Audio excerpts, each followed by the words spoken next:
one thing I think that there are people who are pushing right now is getting President Obama to make a recess appointment of Merrick Garland, or frankly, I think it should be someone else at this point, to the Supreme Court. Now, the Supreme Court itself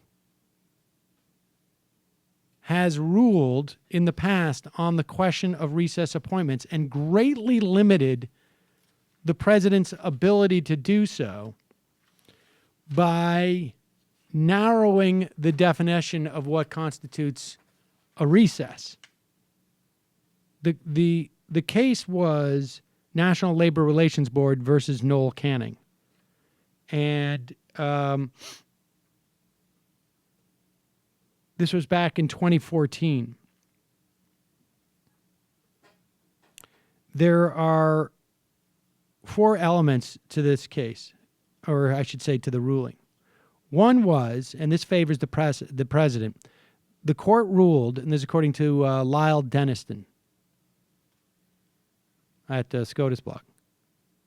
The court ruled that the recess appointment power applies when the Senate leaves town for a break in the middle of an annual sitting or a break at the end of each annual session.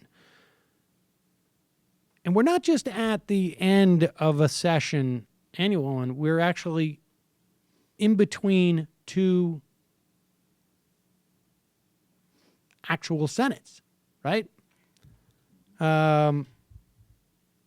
Second, on the president's side, the decision declared that the president during a recess can fill a vacancy even if the opening occurred well before the recess begins.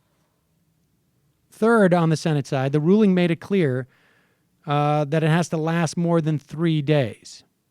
Now, that's the rub, is that what McConnell has been doing is holding the Senate in session. And fourth, the decision left it largely up to the Senate to decide when it does take a recess, allowing it to avoid the formality of a recess by taking some legislative action, regardless of how minor or inconsequential it is. So it's really, it's unclear that there's any legal authority for the president to do this. Nevertheless, it seems to me not an hard argument to make to the American public. Well, of course there has to be a recess. Because you can't have 120 senators. You have 100 senators. And so people have to step down, and then new senators are sworn in. And I think you just make the appointment. And at the very least, what happens if it goes to the Supreme Court? 4-4. I don't know who adjudicates this. I say you tie it up and gum up the works. And I think you're going to start seeing maybe some people, some groups calling for this. I don't know why you wouldn't do it anyways. I mean, if you're, would Obama do this? Highly unlikely, seems to me. Does that mean that it's not worth pushing? I think it's a good idea to push it.